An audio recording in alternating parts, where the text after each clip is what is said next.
Hello guys, welcome back to another video. तो guys, इस video में हम लोग एक वर्ल्ड की one of the largest home textile manufacturing company के बारे में डिस्कस करने वाला है। तो ये इंडिया की नहीं, वर्ल्ड की one of the largest home textile manufacturer है। और होम टेक्सटाइल मतलब टेरी टॉवल्स हो गया, बेड लाइनन हो गया, रग्स हो गया, कारपेट्स हो गया, ये सब कुछ मैन्युफैक्चर करती है। अगर रिटर्न के बारे में डिस्कस करें तो 175% के आसपास की कंपनी आप लोग को रिटर्न देके जा रही है। एंड डिविडेंड पेइंग कंपनी है तो ऑब्वियसली प्रॉफिटेबल तो होगी। And company is expected to give good quarterly result in December quarter. तो दिसंबर की क्वार्टर में अगर कंपनी काफ़ी सही रिजल्ट दिखाती है कंपेयर टू सितंबर क्वार्टर, तो आप लोगों को एक न्यू 52 वीक हाई एक्सपेक्टेड रहेगी फ्रॉम दिस कंपनी। अगर दिसंबर क्वार्टरली में नॉर्मल प्रॉफिट दिखाती है तो कुछ नहीं होने वाला है। अगर काफ़ी सही, जैसे एनालिस्ट का कहना है कि expected to give a good quarterly result in December quarter, अगर ये सच में हो जाता है तो आप लोग को एक न्यू 52 वीक हाई देखने को मिल सकती है from this company. September quarterly के बारे में डिस्कस करें तो देखो, दिसंबर क्वार्टरली से रिलेटेड कोई भी अपडेट आउट नहीं हुई है, ना ही शेयर होल्डिंग पैटर्न आउट हुई है, ना ही result.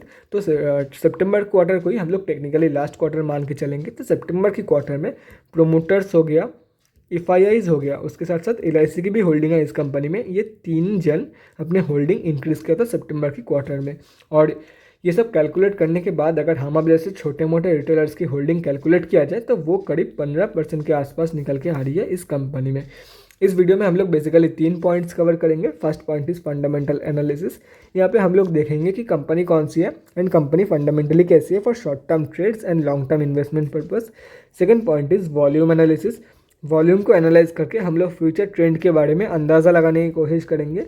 And the third point is technical analysis. यहाँ पे हम लोग देखेंगे कि कंपनी की टेक्निकल्स क्या है, मतलब कहाँ पे आप लोग को बाई करना है एंड क्या आप लोग की टारगेट्स रहने वाली है। तो गाइज, बिना टाइम वेस्ट के पहले पॉइंट की तरफ बढ़ते हैं और देखते हैं कि कंपनी कौन सी है एंड कंपनी फंडामेंटली कैसी है। तो गाइज, यहाँ पे आप लोग कंपनी का नेम देख सकते हो, Welspun India limited. And company is one of the largest home textile manufacturer in the world. Company की क्या क्या प्रोडक्ट्स है वो भी मैं आप लोगों को दिखाता हूँ। देखो, अगर ये सब कुछ पढ़ना है तो पॉज करके पढ़ लेना आप लोग। तो कंपनी की ये जो प्रोडक्ट्स है ये देख सकते हो, terry towels, bed linen and products, rugs and carpets, ये सब देख सकते हो आप लोग। और कंपनी कहाँ कहाँ पे ऑपरेट करती है ये भी आप लोग यहाँ पे पढ़ सकते हो। और अगर ये सब कुछ पढ़ना है तो पॉज करके पढ़ लेना। और अगर इससे भी डिटेल में कुछ जानना हो कंपनी के बारे में तो कंपनी के वेबसाइट में जाकर चेक कर सकते हो। Company both BSE and NSE में लिस्टेड है। 15,200 करोड़ के आसपास का मार्केट कैप है कंपनी की। 21 की PE है। ROCE 14.7%, return on equity 16.3%, last 6 months की रिटर्न 13.8%, लास्ट 3 ईयर्स की सेल्स ग्रोथ 6.66%। बुक वैल्यू से काफ़ी हाई में ट्रेड कर रही है। और अगर एक साल की रिटर्न जो है वो अप्रोक्सीमेटली कैलकुलेट किया जाए तो 163.88% के आसपास की है। तो अगर किसी ने ठीक से ट्रेड लिया होगा, मतलब शॉर्ट टर्म ट्रेड लिया होगा, आराम से 90 to 100% की रिटर्न बना के जा ही सकता है। डिविडेंड यील्ड 0.1%, फेस वैल्यू ₹1 की है। प्रोज एंड कॉन्स के बारे में डिस्कस करें तो प्रोज में एक ही पॉइंट है जिसके बारे में मैं आप लोगों को बोल रहा था, company is expected to give good quarter. बाकी कॉन्स में अगर बोले तो बुक वैल्यू से काफ़ी हाई में ट्रेड कर रही है। लास्ट 5 ईयर्स की सेल्स ग्रोथ 4.38% है, जो कि काफ़ी कम निकल के आ रही है। Company might be capitalising the interest cost and dividend pay out last 3 years की वो भी काफ़ी कम निकल के आ रही है, 12.32% के अराउंड। क्वार्टरली रिजल्ट के बारे में डिस्कस करें तो कंपनी यहाँ पे देख सकते हो टोटली प्रॉफिटेबल कंपनी है, कभी कभार लॉस देती है। देखो, लॉस बिजनेस की एक पार्ट है। अगर मतलब विदाउट नाइट डे जैसे नहीं हो सकती है, वैसे लॉस विदाउट लॉस बिजनेस नहीं हो सकती है। कभी कभार ना, देखो, 100% प्रॉफिटेबल कंपनी आप लोग को नहीं मिलेगी, कभी ना कभी कंपनी लॉस देती है, ये बिजनेस की पार्ट है। अगर टोटली लॉस फ्री कंपनी चाहोगे तो मतलब नहीं मिलेगी, सीरियसली बोल रहा हूँ, नहीं मिलेगी। अगर ईयर ऑन ईयर बेसिस पे देखा जाए तो टोटली प्रॉफिटेबल कंपनी है। देखो, again year on year basis के रिजल्ट में भी कंपनी ने लॉस दिया था एक साल, देख सकते हो आप लोग यहाँ पे। तो टोटली प्रॉफिटेबल कंपनी अगर आप लोग को मिल रही है और आप लोग को एकदम परफेक्ट, अगर देखो कोई भी कंपनी 100% परफेक्ट नहीं होती है, ठीक है। अगर 100% परफेक्ट ऐसा कोई कंपनी आप लोग को मिल रही है तो गाइस समझ लेना कुछ ना कुछ इशू है कंपनी में, आगे चल के डुलाने वाला है वो कंपनी आप लोगों को, ये घपला सामने आ गया। क्योंकि 100% परफेक्ट इस दुनिया में कोई भी कुछ भी नहीं हो सकता है, 100% परफेक्ट कुछ भी नहीं। तो गाइज, यहाँ पे आप लोग देख सकते हो करंट रिटेल में ऑलरेडी एक रिकॉर्ड ब्रेकिंग प्रॉफिट दे रही है कंपनी। तो आप लोग, बहुत लोग मुझसे पूछ सकते हैं भाई इससे भी ज़्यादा तो प्रॉफिट दिया, कैसे रिकॉर्ड ब्रेकिंग प्रॉफिट हुआ? ये सिर्फ और सिर्फ करंट TTM की है, इसके साथ साथ और भी क्वार्टर्स की रिजल्ट ऐड होने वाली है। तो 2022 देखो, एक प्रॉफिटेबल कंपनी है, इसके साथ और भी 2 क्वार्टर्स की रिजल्ट ऐड होने वाली है। और यहाँ पे 736 करोड़ की प्रॉफिट एंटायर फाइनेंशियल ईयर में थी और अभी 3-4 महीने और बाकी है 2022 की फाइनेंशियल ईयर ख़त्म होने में। तो एक्सपेक्टेड तो यही है कि 1000 करोड़ प्लस की प्रॉफिट पोस्ट करेगी इन 2022 की फाइनेंशियल ईयर की फाइनल रिजल्ट। तो देखते हैं क्या होता है। बाकी एक रिकॉर्ड ब्रेकिंग प्रॉफिट ऑलरेडी है कंपनी की तरफ से। उसके बाद बैलेंस शीट के बारे में डिस्कस करें तो यहाँ पे देख सकते हो कंपनी की डेब्ट काफ़ी ज़्यादा है एंड कंपनी ने डेब्ट इंक्रीज़ किया है, लेकिन इतने भी ज़्यादा कोई इशू नहीं है क्योंकि कंपनी की डेब्ट टोटली कंट्रोल्ड है, रिजर्व से कम ही है। कैश फ्लोज के रिगार्डिंग अगर देखा जाए तो कोई भी अपडेट नहीं है, ना ही सितंबर की या ना ही दिसंबर की, तो कुछ कह नहीं सकते। एज्यूम कर सकते हैं पॉजिटिव में ही होगी, बट कुछ कह नहीं सकते कि कितनी है। उसके बाद यहाँ पे देख सकते हो लास्ट क्वार्टर की कंपैरिजन में प्रोमोटर्स ने एंड एफआईआईज ने अपनी होल्डिंग इंक्रीज़ किया है, बाकी डीआईआईज ओवरऑल अपनी होल्डिंग कम किया है। यहाँ पे अगर देखा जाए तो एलआईसी ने अपनी होल्डिंग लास्ट क्वार्टर में इंक्रीज़ किया है 2.03 से 2.04 देख सकते हो आप लोग। भले ही आप लोगों को 0.01% लग रहा होगा, लेकिन अगर क्वांटिटी वाइज देखा जाए एंड मनी वाइज देखा जाए तो ये काफ़ी ह्यूज एक नंबर सामने आएगी आप लोगों के सामने। तो गाइज कंक्लूजन पे आते हैं कि कंपनी एक्चुअली कैसी है for short term trades and long term investment purpose. देखो गाइस, अगर आप लोग शॉर्ट टर्म ट्रेड के लिए जा रहे हो तो मैं आप लोगों को बोलूँगा कि you can consider it, but इतना ज़्यादा रिकमेंड तो नहीं करूँगा क्योंकि लास्ट 6 मंथ्स के रिटर्न 13.8% है सिर्फ और सिर्फ। बाकी अगर लॉन्ग टर्म के लिए प्लान करें मैं आप लोगों को बोलूँगा गाइस बहुत ही सही कंपनी है, आप लोग प्लान कर सकते हो फॉर लॉन्ग टर्म।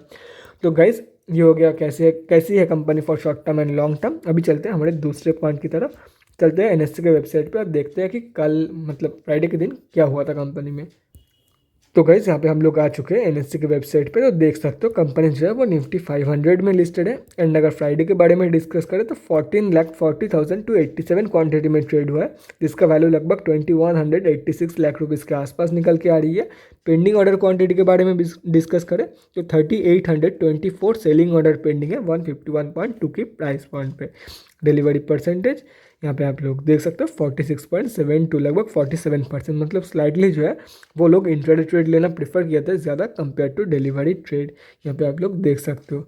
अभी हम लोग चलते हैं हमारे तीसरे पॉइंट की तरफ और देखते हैं कि कहाँ पे एक्चुअली आप लोग को बाई करना है एंड क्या आप लोग की टारगेट रहने वाली है। देखो गाइस, सब कुछ ठीक है, फंडामेंटल्स देख लिया। प्रॉफिट कब देगी कंपनी आप लोग को? जब आप लोग ठीक जगह पे बाई करके ठीक जगह पे आप लोग सेल कर पाओगे, ठीक है, तभी तो आप लोग को कंपनी प्रॉफिट बना के देगी ना।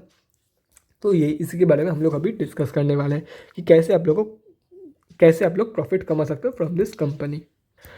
तो गाइज यहाँ पे हम लोग एनएससी के डेली चार्ट पे आ चुके हैं। 151 रुपीज़ के आसपास कंपनी ट्रेड कर रही है, -1.7 मतलब 1.72% कंपनी डाउन थी फ्राइडे के दिन। तो गाइज यहाँ पे आप लोग देख सकते हो कंपनी एक सपोर्ट यहाँ पे फेस कर रही है और एक मेजर सपोर्ट है कंपनी की यहाँ पे लगभग ये लगा लो 127 की रेंज के आसपास एक और सपोर्ट है। और देखो आप लोगों को बाय कब करना है, या तो फिर कंपनी ये जो आप लोगों को सपोर्ट दिख रहा है इसके ब्रेकआउट के बाद जब कंपनी फिर से यहाँ से बाउंस बैक देगी तब आप लोगों को बाय करना है for the target of 160 and लगभग 160 टू 167, ठीक है। और अगर मान लो कि इसके ऊपर डायरेक्ट क्लोजिंग कर देती है 160 के ऊपर तो आप लोगों की जो फास्ट टारगेट रहेगी वो 167 के अराउंड रहेगी। बाकी मैं आप लोगों को यही रिकमेंड करूंगा, अगर ऊपर की तरफ ब्रेकआउट दे रही है कंपनी तो 160 टू 167 की जोन जो है वो नो ट्रेडिंग जोन रख लो आप लोग, क्योंकि एक ही दिन में ये जो टारगेट है वो अचीव करा देगी कंपनी, ये नो ट्रेडिंग जोन। अगर कंपनी 167.45 के ऊपर प्रॉपर्ली क्लोजिंग कर देती है, मतलब अपने जो लास्ट 52 वीक हाई है उसके ऊपर प्रॉपर्ली क्लोजिंग कर देती है ऑन डेली कैंडल, तो आप लोग बाय करके चल सकते हो for the target of 185, 199 and 217। तो फिर से एक बार बता देता हूँ कि कौन से ट्रेड्स लेना है आप लोगों को। जब कंपनी ऐसे स्लिप कर जाएगी और यहाँ से बाउंस बैक देगी या तो फिर यहाँ से बाउंस बैक देगी, अगर यहाँ से बाउंस बैक दे रही है तो बाउंस बैक कंफर्मेशन के बाद बाय करो फॉर द टारगेट ऑफ 127, और अगर यहाँ से बाउंस बैक दे रही है तो बाउंस बैक कंफर्मेशन के बाद बाय करो directly for the targets of 160 to 167 की रेंज, ठीक है। ये एक रेंज की टारगेट है। उसके बाद अगर ऊपर की तरफ ब्रेकआउट दे रही है कंपनी तो मैं आप लोगों को यही रिकमेंड करूँगा 160 टू 167 के बीच में कोई भी ट्रेड मत लो। अगर कंपनी 167 के ऊपर प्रॉपर्ली क्लोजिंग कर देती है in daily candle with volume, then आप लोग डेफिनेटली बाय करके चल सकते हो फॉर द टारगेट ऑफ 185, 199, लगभग 200 की टारगेट के लिए एंड 217 की टारगेट के लिए। ये हो गया सिंपल सा दो ट्रेड। अगर ऊपर क्लोजिंग करती है तो क्या करना है, अगर नीचे क्लोजिंग करती है तो क्या करना है, ये हो गया आप लोग के लिए एक सिंपल सा ट्रेड।